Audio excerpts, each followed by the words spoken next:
The latest sciences, বিজ্ঞান কি বলছে এটা নিয়ে আমরা একটু জেনে নিই। সো প্রথম কথাটা যেটা হলো যে your brain has a factory setting problem. What is that problem? প্রবলেমটা হলো নেগেটিভিটি বায়াস। আমাদের নিউরো সায়েন্টিস্টরা বলছে we have a negativity bias. কেন নেগেটিভিটি বায়াস হচ্ছে এটা যদি বুঝি আমরা, আমাদের হাজার বছরের ইতিহাস যদি আমরা খুঁজে দেখি, মানুষ যখন জঙ্গলে বাস করত তখন কিন্তু তাদের একটা যে কোনো সময় চিন্তা ছিল যে কখন কোন ধরনের হিংস্র প্রাণী তাদেরকে আক্রমণ করবে। পরবর্তীতে দেখা গেল কখন তাদের পাশের এলাকার লোকজন তাদের আক্রমণ করে তাদের খাদ্য নিয়ে যাবে। অর্থাৎ তাদের সার্ভাইবিলিটিটা ছিল কোয়েশ্চেন্স, এবং সব সময় তাদের ডিপেন্ডেন্সিটা ছিল on survivability, how to survive, how to counter this threats. এই জন্য এই ধরনের অ্যাটিচিউড এখনো আমাদের মধ্যে আছে। আমরা কিন্তু সব সময় আমাদের অ্যামিগডালা বলে একটা পার্টস আছে আমাদের মাথার ব্রেনের মধ্যে, তার কাজই হলো ফাইট অ্যান্ড ফ্লাইট রেসপন্স তৈরি করে দেওয়া আমাদের মধ্যে, যেখানে এইটার কারণেই অ্যাকচুয়ালি আমাদের নেগেটিভিটি বায়াসটা সবসময়, এবং এটা ইন্টেন্সলি কাজ করে। এই নেগেটিভ এক্সপেরিয়েন্স মানে আমাদের সবসময় কিন্তু নেগেটিভ যে কাজগুলো ঘটে, যে নেগেটিভ যে ঘটনাগুলো ঘটে, নেগেটিভ যে এক্সপিরিয়েন্স গুলো ঘটে, এইটার দিকে আমাদের নজরটা থাকে বেশি then that of the positive one. মানে ভালো জিনিসগুলো অতটা আমাদের নেগেটিভ কেন, আমাদের সার্ভাইভাল মোডে, আমরা সবসময় সার্ভাইভাল মোডে থাকি। তারপরে কি বলছে সাইকোলজি রিক হ্যানসন, এই ব্যাপারটাকে এইভাবে বলছেন যে brain is like Velcro for bad experience and Teflon for good once.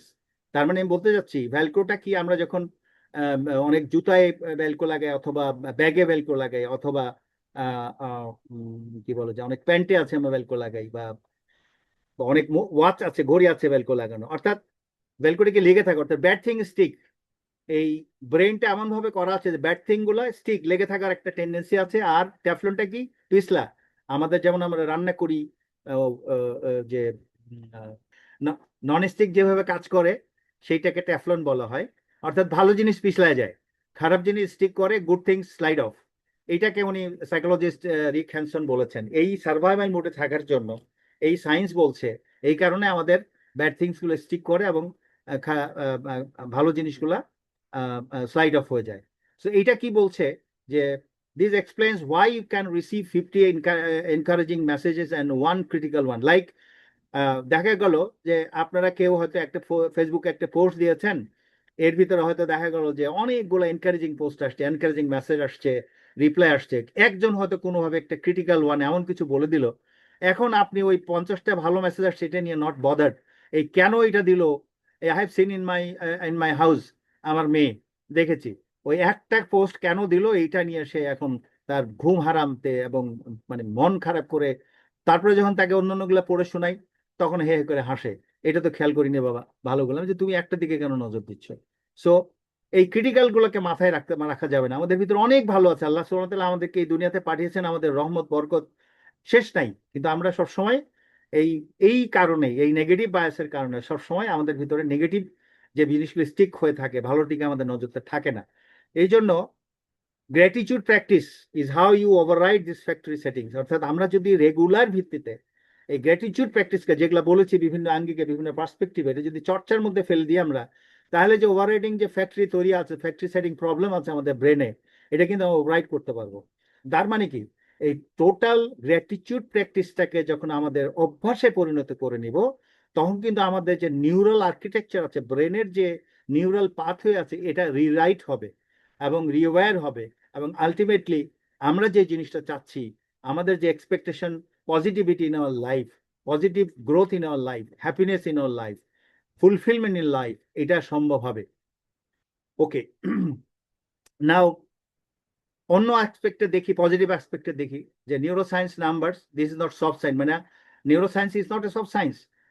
এটা রিসার্চ যে কথাগুলো বলছে এগুলো শুনলে আপনারা অবাক হয়ে যাবেন। যে cortisol reduction, cortisol is a hormone or neurotransmitter in our body, যেটা কিনা আমাদের স্ট্রেস তৈরি করে, বা স্ট্রেস হরমোন বলা হয়। আমরা যখন রেগুলার গ্র্যাটিটিউড প্র্যাকটিস করব, এই স্ট্রেস হরমোনটা লোয়ার করে দিব বাই এভারেজ 23%। এবং তারপর কি হবে, আমাদের এংজাইটি, দুশ্চিন্তা, দুর্ভাবনা করে যাবে, কমে যাবে। আমাদের যে স্লিপ ডিসঅর্ডার হয়, আমরা এই সেই স্লিপ ডিসঅর্ডার থেকে বাঁচতে পারবো না। কাম আর নার্ভাস সিস্টেম, অর্থাৎ আমাদের নার্ভাস সিস্টেমটা শান্ত হয়ে যাবে। তাহলে কি হলো, 23% কর্টিজল রিডাকশন হবে by just practicing gratitude. Dopamine and serotonin এই দুটো হলো মুড হরমোন বলা হয় ডোপামিন এবং সেরোটোনিনকে। আমরা যখন কনসাসলি, অর্থাৎ যেটা বলেছেন 3 লেয়ার, রিকগনাইজ করে, কনসাসলি যখন আমরা রিকগনাইজ করবো গ্র্যাটিটিউডটাকে এবং এটাকে প্র্যাকটিস করব, এবং এটা তখন কিন্তু আমাদের ট্রিগার করবে টু রিলিজ ডোপামিন নিউরোকেমিক্যাল অথবা সেরোটোনিন, এবং এটা আলটিমেটলি আমাদের যে দুশ্চিন্তা, দুর্ভাবনা, অ্যাংজাইটি আছে এটাকে অ্যান্টি ডিপ্রেসেন্টস হিসেবে কাজ করবে এবং আমাদের মানসিক অবস্থাটাকে বুস্ট করবে।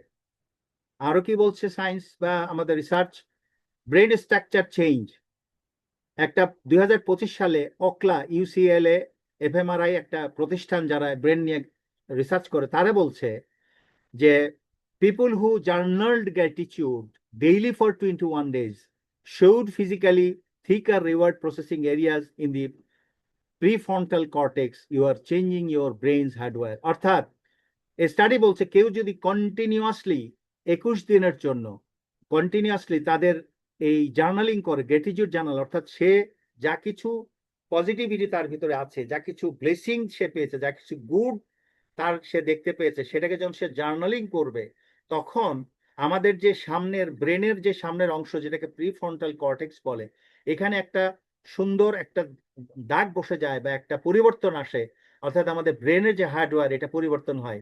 যেটা আমি প্রথম দিকে বলেছিলাম যে আমরা যদি আমাদের মাইন্ড, চিন্তা চেতনার মাধ্যমে ব্রেনের হার্ডওয়্যারকে পরিবর্তন করতে পারি এই গ্র্যাটিটিউড চর্চার মাধ্যমে, তাহলে আমরা আমাদের সেই অ্যাপস থেকে কার্যকরী করতে পারবো। সেইটাই এখানে উল্লেখ করা হয়েছে। ইমিউন সিস্টেম বুস্ট, এই হার্ভার্ড থেকে রিসার্চ করে সে আপডেট যেটা দেওয়া হচ্ছে যে যারা গ্র্যাটিটিউড জার্নালিং করবে for 3 weeks produce measurable stronger immune function and lower blood pressure. অর্থাৎ এই জার্নালিং এর কারণে তাদের ইমিউন সিস্টেমটা খুব স্ট্রং হয়ে যাবে, আলটিমেটলি ব্লাড প্রেশার লোয়ার হয়ে যাবে। তো কি হলো? You are literally becoming biologically younger. অর্থাৎ যখন ব্লাড প্রেশার থাকবে না, ইমিউন সিস্টেম খুব স্ট্রং হয়ে যাবে, স্বাভাবিকভাবেই biologically you are becoming younger. Longevity, 25 সালে মেটা অ্যানালিসিস একটা বলছে ন্যাচারাল হিউম্যান বিহেভিয়ার কে 500 জনের উপর স্টাডি করে দেখা গেছে যে 7% রিডাকশন হয় মোর্টালিটি রিস্কে, এবং পিপুল উইথ কনসিস্টেন্ট গ্র্যাটিটিউড প্র্যাকটিস, যারা কনসিস্টেন্টলি গ্র্যাটিটিউড প্র্যাকটিস করছে তাদের 7% মোর্টালিটি রেট কমে যাবে। আমরা আমাদের নেগেটিভ বায়াসটাও দেখেছি এবং গ্র্যাটিটিউড প্র্যাকটিস করার মাধ্যমে রিসার্চ কি বলছে সেগুলাও আমরা জানলাম। তার মানে আমরা যদি গ্র্যাটিটিউড চর্চা করি তাহলে we become a grateful person, এবং গ্রেটফুল পিপল লিভ লঙ্গার। আপনারা যে লাস্টের কথাটা দেখেন, গ্রেটফুল পিপল লিভ লঙ্গার।